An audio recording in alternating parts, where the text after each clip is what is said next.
¿Qué hace un hombre cuando lo único que le queda es el silbido del viento entre ramas muertas y un caballo que no desea ser tocado? Mateo lo miró a la distancia y por un instante creyó ver en esos ojos grises la memoria de una vida que él mismo pensaba perdida. Hacía meses que la cuenta bancaria decía números que no eran suyos, que el decir no puedo había reemplazado a cualquier promesa, y que el frío del invierno le había enseñado a medir los latidos con la calculadora. El huerto que heredó, un trozo de tierra que olía a manzana podrida y madera vieja, parecía el epitafio en vida de su apellido. El caballo, atado con una soga que no sabía cuándo había visto el sol por última vez, tenía una marca en el costado como una cicatriz que barajaba preguntas. ¿Por qué alguien dejaría un animal así en el borde del olvido? ¿Por qué, después de enterrar todo lo que fue suyo, la vida le dejaría un ser que no hablaba pero que insistía en mirar hacia un punto preciso del terreno? Mateo sintió, en el silencio del amanecer, que algo estaba a punto de cambiar. No sabía si sería salvación o castigo. Solo supo que no podía volver a fingir indiferencia. Entonces la boca del caballo se movió, y de su respiración salió un aliento que olía a humedad y memoria. ¿Qué secreto guardaba ese olor? Mateo aprendió a levantarse con la luz que entraba por la rendija del cobertizo y a repetir, como si fuera una oración corta, la lista de pequeñas tareas que le quedaban: revisar el cerco, alimentar a la gallina que aún sabía poner huevos, comprobar si el viejo pozo escupía agua todavía potable. Sus manos hablaban antes que su lengua. Los callos contaban cada primavera de trabajo, cada invierno sobrevivido. Tenía 58 años y una manera de sonreír que ya no llegaba hasta los ojos. La deuda era una sombra que se le adhería a los bolsillos. El banco había enviado papeles con palabras duras: ejecución, remate, plazo final. No era la primera vez que la vida le pedía cuentas, pero sí la vez en que las voces de los crédulos se habían vuelto más lejanas, cuando los amigos comenzaron a nombrarlo con compasión en lugar de respeto. El huerto que llegó junto con la escritura vieja y las llaves incluidas en un sobre sin firma, para que sepas, decía una nota arrugada. Era otra cosa: ramas quebradas, árboles enfermos, surcos donde ya no brotaba nada. Había, sin embargo, piezas pequeñas que aún resistían. Una caseta de madera con una puerta que crujía como un viejo violín, una pila de piedras amarillentas marcando lo que alguna vez fue una fuente, y un seto de madreselvas que todavía entregaba perfume por las mañanas, cuando el rocío las peinaba. En el establo encontró un sillín cuarteado, una manta raída, y enrollada entre trapos que olían a heno y polvo, una pequeña llave de latón. La llave era fría en la palma. Su forma, imperfecta, llevaba una muesca que Mateo creyó familiar, una coincidencia que su mente, afinada por la escasez, convirtió en presagio. No se habló de cómo había perdido la granja principal. Las palabras se alojaban en la garganta y se deslizaban por la superficie con la misma precisión con la que se evitaban los recuerdos de su mujer, Clara, que un día decidió que ya no podía más y se fue con el silencio en la maleta. Él no se había separado solo de su hogar. Había perdido el lugar donde su risa había hecho eco, donde los hijos habían aprendido a caminar entre senderos de tierra. Su hijo varió sus llamadas.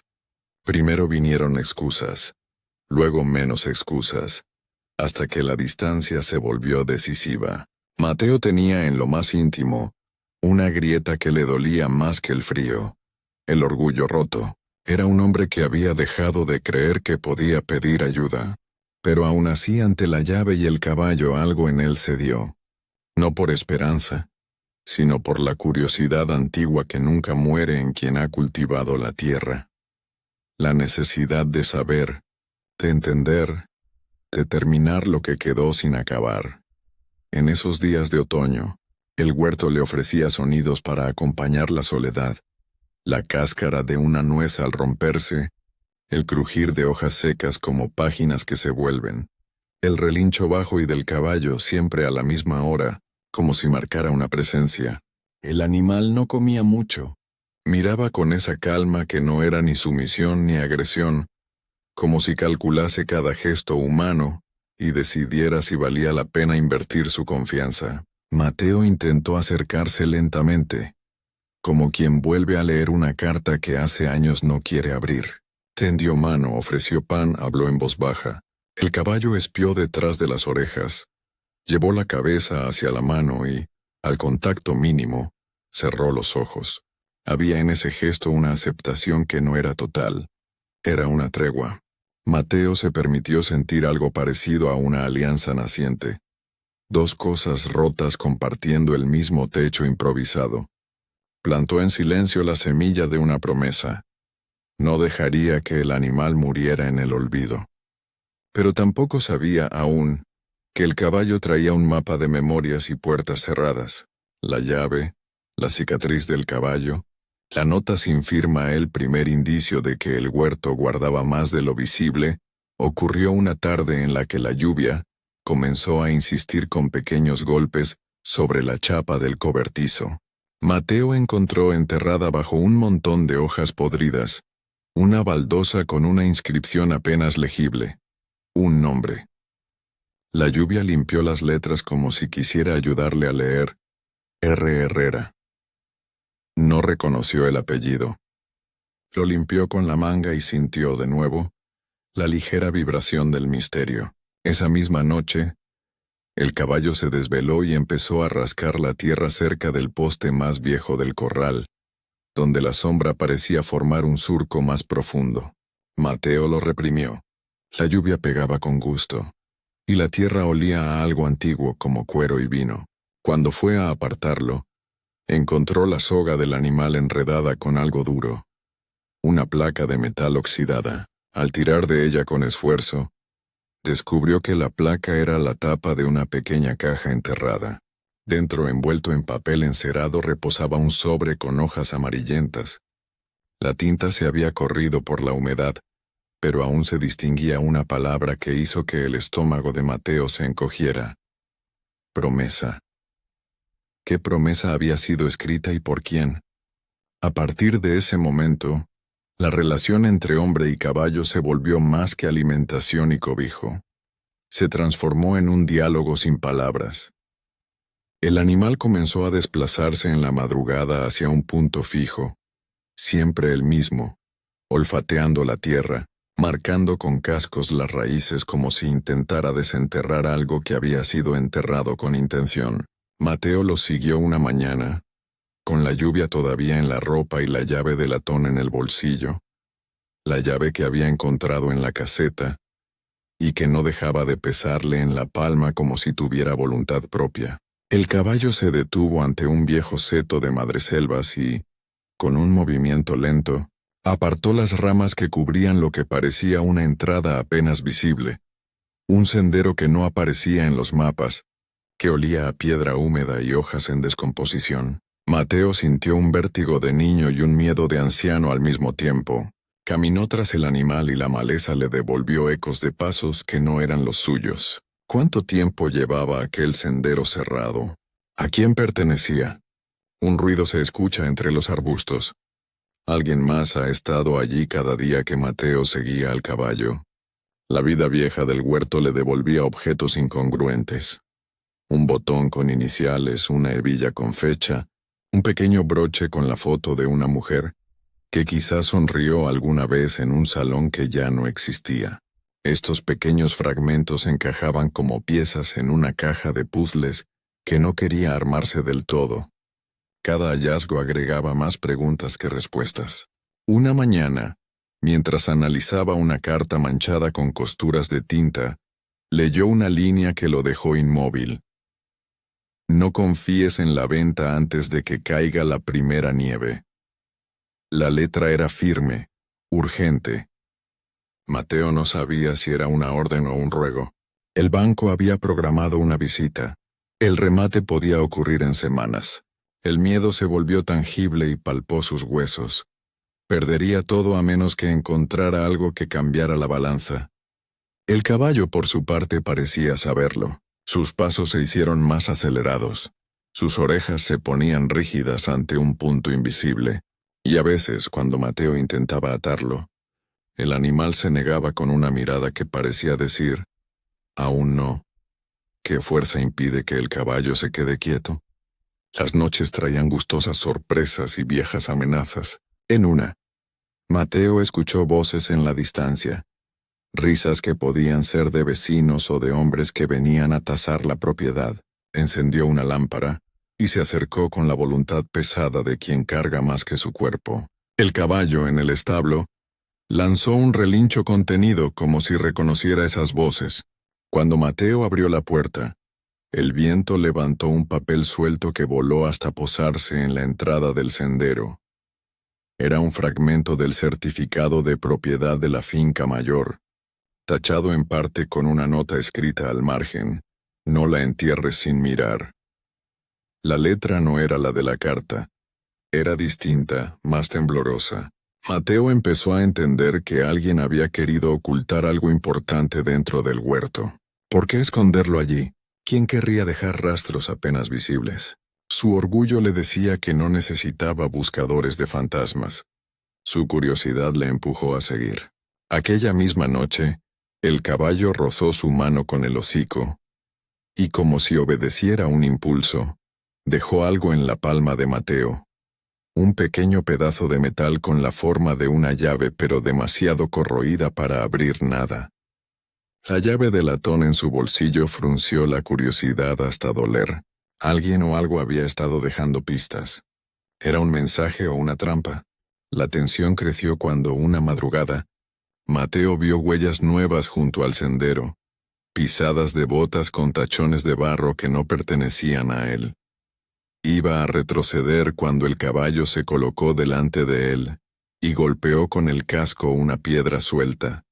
Al desenterrar la piedra, la tierra cedió hacia una abertura. Mateo sintió que el corazón le salía de la boca. Allí, semioculta, había una tapa metálica, más grande que la anterior, con el diseño de una llave idéntica a la muesca de su llave de latón. Su mano tembló.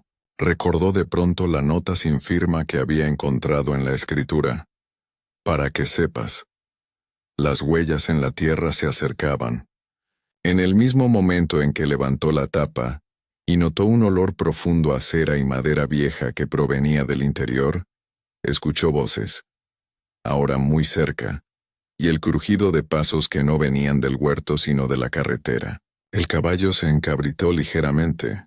Olfateó la boca del pozo con una intensidad que hizo que Mateo apartara la mirada hacia la llave en su mano. La muesca de latón encajaba con la forma de la tapa. Sus dedos hallaron el frío metal. Su mente, la decisión. ¿Abriría? La llave comienza a girar y detrás, entre los árboles, una figura se recorta en la penumbra. La llave giró con un sonido que fue a la vez metálico y antiguo, como la respiración de una casa que despierta después de años. Mateo sintió cómo el frío del metal se le metía en los dedos hasta la raíz de los huesos.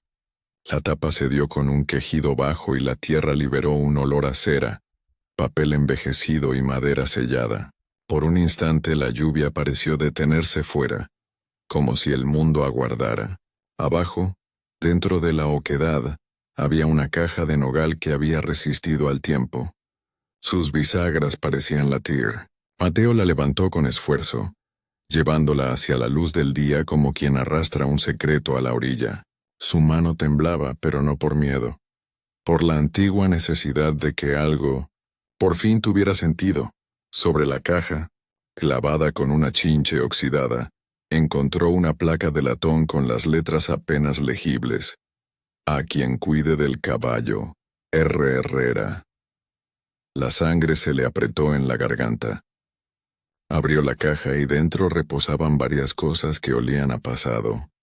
Un cuaderno de cuero con páginas numeradas en letra firme, fotografías en sepia de un huerto joven y vigoroso, un sobre con monedas envueltas en tela, y lo más inesperado, un documento sellado con cera roja que parecía un título de propiedad. El cuaderno tenía una nota inicial, escrita con una caligrafía que intentaba ser amable. «Si has llegado hasta aquí, Significa que la tierra eligió a quien debía.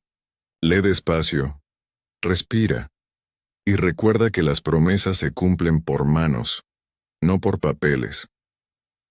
Mateo leyó el nombre que cerraba la nota, y la palabra fue una bofetada. Herrera. El mismo apellido en la baldosa. El hombre que había dejado esos rastros había planeado esto. Había dejado pistas como migas para el que supiera escuchar. El primer volumen del cuaderno contenía historias del huerto. Nombres de árboles, fechas de poda, el mapa de un nacimiento de agua que, según las anotaciones, surtía la tierra en estaciones particularmente probadas. Había fotografías de un potro joven. El potro tenía una cicatriz en el costado. Mateo miró el animal en el establo, y la coincidencia dejó de serlo. En una de las fotos, bajo una línea de tinta, alguien había escrito: Sombra, protector. La letra era la misma que en la nota. En otra página, una carta sellada a la que el cuaderno remitía. Mateo encontró la palabra promesa repetida. La carta dirigida a quien vuelva a cuidar este huerto. Relataba con una sinceridad que dolía el acuerdo que Herrera hizo con el pueblo.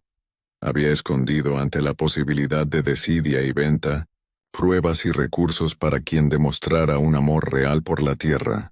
Entre las hojas un pliego explicaba cómo reclamar legalmente aquello que había sido escondido. Firmas antiguas, testigos ya muertos, pero también una cláusula de peso moral que pedía al nuevo guardián no vender sino restaurar. Herrera había puesto su fe, su capital pequeño, su reputación en quien cuidara de Sombra. El caballo, sin comprender leyes, había cumplido su parte. En ese mismo momento, la figura que había esperado entre los árboles decidió salir de las sombras. No era un hombre vestido de paisano, sino un hombre con botas barnizadas y un abrigo que lo delataba. Representante del banco y un tipo con el aire de quien piensa que todas las cosas tienen precio. «Señor Mateo», dijo la voz cortante, «hemos venido a proceder con la evaluación. Es mejor que no haga tonterías». A su lado un hombre con corbata mostró una carpeta con papeles modernos, impresos, sin historia. Mateo sostuvo la caja entre las manos como quien protege a un hijo. De pronto la lluvia volvió con fuerza y borró la frontera del coraje. Los pies de los visitantes se hundieron en barro. El banco exigía formalidades. La ciudad pedía eficiencia. El mundo quería cerrar lo que él quería cuidar. Mateo no tenía testigos, ni abogado, ni dinero para afrontar una disputa legal, pero poseía algo más viejo. La memoria escrita de la tierra y la evidencia material de que alguien había previsto la codicia. Extendió el cuaderno. Mostró las fotografías, la placa de latón con la inscripción y el documento con el sello antiguo. El hombre del banco alzó la ceja. «Interesante», dijo con esa distancia de quien contempla reliquias. «Pero no es prueba suficiente para detener un remate». «Lo sabe». La corbata metió la mano en la carpeta y por un instante que pareció un golpe, la palabra remate volvió a colgar como una sentencia. Entonces ocurrió algo que nadie esperaba. Sombra emergió del establo y se plantó entre Mateo y los visitantes. Sus orejas se movieron en direcciones distintas. Olfateó el aire con la concentración de quien reconoce enemigos y aliados por la vibración misma del viento. No hubo bramidos, solo la decisión serena en los ojos del caballo. Había una autoridad en su postura que no necesitaba explicación. Cuando el representante del banco intentó avanzar, Sombra golpeó el suelo con el casco. No atacó con furia. Su gesto fue más de advertencia y memoria. Aquí hay algo que respetar. En ese instante uno de los hombres soltó un improperio y dio un paso agresivo. La respuesta del caballo no fue violenta, pero fue definitiva. Se acercó tan cerca que el hombre retrocedió. La cercanía del animal le devolvió sin palabras la verdad de lo pequeño que era su poder ante la raíz de las cosas. Mateo, con la caja a su lado, sintió que la tierra se inclinaba hacia él como un jurado. El choque no fue físico, fue casi ritual. La corbata, Más por cálculo que por valor, tomó una foto y un sello antiguo de la carpeta y los mostró como si fueran un argumento final. Pero en el cuaderno había algo que desmontaba la estrategia. Una fotografía agrandada, pegada con solidez, que mostraba al mismo hombre con corbata décadas atrás, posando frente al huerto con la firma de Herrera al pie. La firma y una nota. Testigo de la transferencia temporal hasta Nueva Guardia. La conexión hizo que el aire se espesara. La corbata palideció. Era el mismo hombre que en su juventud había firmado como testigo de la promesa. Su corbata tembló. Su pasado lo traicionaba. Las palabras temporal y guardia eran ahora más que tinta. Eran la pieza que obligaba a frenar el reloj del remate. Mientras los hombres discutían, una figura más apareció al borde del sendero. Andrés, el hijo, que había vuelto sin anunciarse. Al verlo, Mateo sintió primero el asombro, luego la ira contenida y después una alegría que no sabía nombrar. Andrés había escuchado rumores. Había visto, desde la ciudad, que su padre no se había rendido aún. Vino con las manos en los bolsillos, con la duda en los ojos. No había traído testigos ni papeles, pero su presencia fue un alivio tangible. Caminó hasta la caja. Miró las fotografías y, sin decir palabra, posó la mano sobre el cuero del cuaderno, como quien reconoce un familiar. Sombra, que había vigilado con disciplina, bajó la cabeza y apoyó el morro en el antebrazo del hijo. Fue un gesto pequeño, único, que dijo todo lo que hacía falta. El animal eligió. La discusión se prolongó hasta que la lluvia, más implacable, obligó a los hombres a recoger papeles y cálculos. La corbata juró que volvería con abogados. El representante del banco esgrimió plazos, notarios, formalidades, pero algo había cambiado. Nadie, ni con papeles ni con amenazas, podía negar que algo importante había nacido bajo la tierra, con nombre y testigos, y que el huerto, por una voluntad representada en tinta y en cascos, reclamaba tiempo para ser entendido. La corbata se marchó con la promesa rancia de volver. La noche cayó con una sospecha de tregua. Mateo se quedó de pie con la caja entre las manos, y por primera vez en años sintió que el orgullo herido podía convertirse en otra cosa, en un puente. Los días que siguieron fueron de trabajo y de papeles, pero también de pequeñas reconciliaciones. Andrés se quedó más tiempo del que esperaba. Sus visitas dejaron de ser excusas, y se transformaron en manos que reparaban cercos, en conversaciones que volvieron a nombrar la infancia como si fuera un territorio común. Mateo leyó el cuaderno con la devoción de quien estudia un mapa. Había notas sobre la forma de las raíces, sobre la época ideal para podar y sobre cómo reconocer un invierno que no perdona. Entre las hojas, además de la promesa legal y del mapa al parcelario oculto, había una pequeña carta dirigida a Clara, si alguna vez vuelves. No la abrió al principio. Le dolía pensar que su mujer pudiera leer la enseñanza de Herrera. Luego, una tarde cuando el sol apareció entre claros en el cielo y el huerto exhaló un aroma que parecía un recuerdo, la carta fue leída en voz baja por Mateo y Andrés juntos. En la letra, una disculpa breve y una confesión. Clara había marchado para proteger una verdad que ella misma no sabía cómo sostener. Pidió que, si la tierra algún día necesitaba defensa, se hiciera con paciencia y con testimonios. La carta no reparó lo que había dolido, pero abrió una ventana. El pueblo comenzó a murmurar. Algunos recordaban los años en que el huerto daba manzanas que viajaban hasta ciudades distantes. Otros, los nombres que aparecían en el cuaderno. Un vecino anciano, don Eusebio, reconoció a Herrera por la firma y recordó que, en su juventud, Herrera había hablado de crear un fondo en defensa de las tierras que alimentaban a la comunidad. Su testimonio, público y claro, fue el primer faro legal. La promesa de Herrera no era solo sentimental, tenía presencia en la memoria colectiva. Con testimonios reunidos, Mateo y Andrés lograron una suspensión temporal del remate. No era la victoria definitiva, pero era tiempo.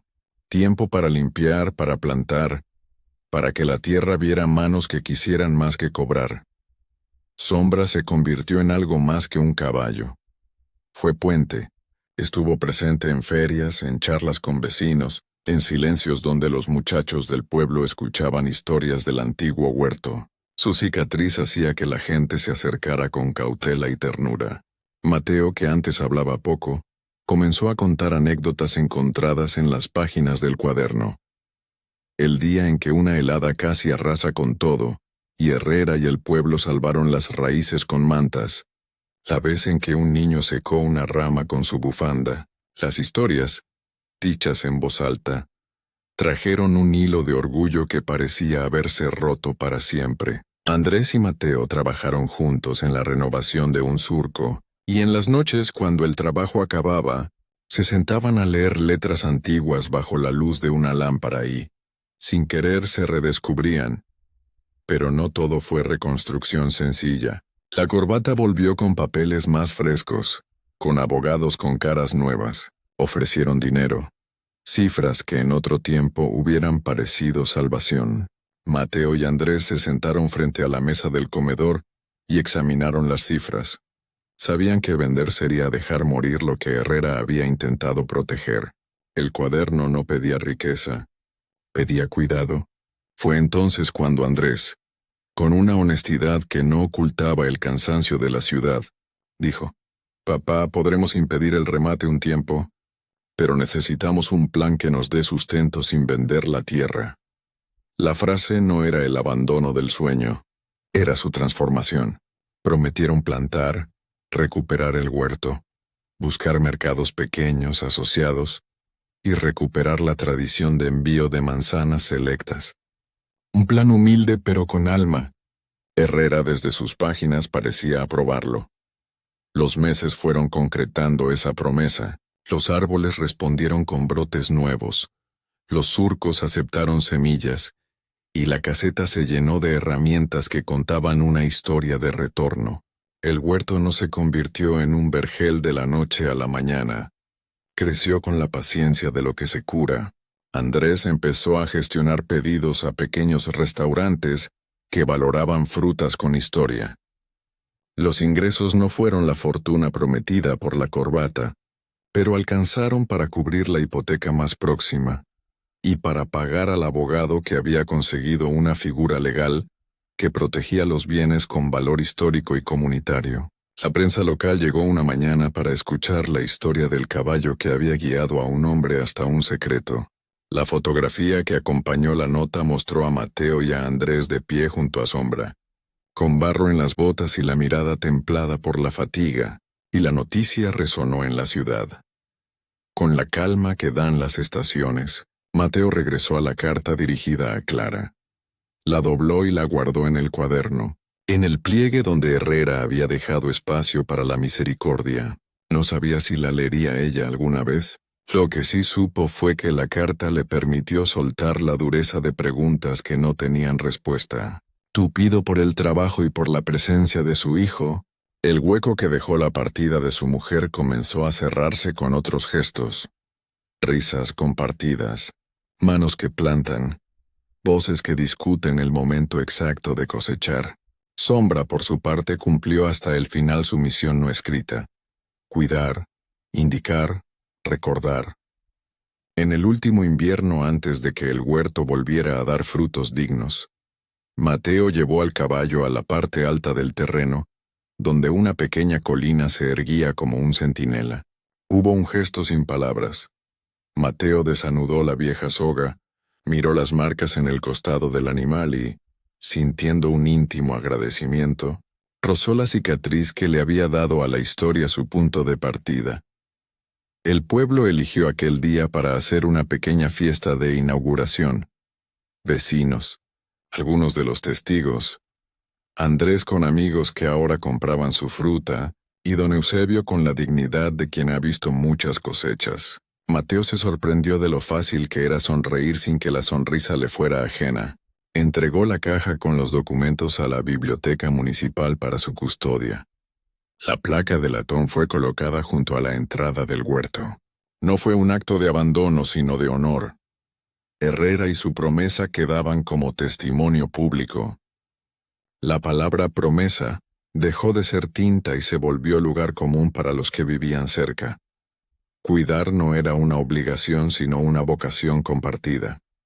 Y la vida, que no perdona ni olvida, premió ese empeño con pequeños milagros. Una cosecha decente, agua suficiente, y la risa de Andrés al contar cómo había casi vendido el coche de la ciudad para pagar una manguera vieja. Una tarde, cuando el sol mordía las hojas con el tono de los atardeceres que guardan secretos, Mateo se quedó a solas con Sombra en la colina. El caballo buscó el horizonte con la tranquilidad de quien sabe que ha cumplido. Mateo cerró los ojos y dejó caer la cabeza contra el lomo del animal. No pronunciaron palabras grandilocuentes. Bastó el calor, los latidos y el olor a heno y tierra. En ese contacto, Mateo sintió que la herida que lo había hecho pequeño se transformaba en memoria útil.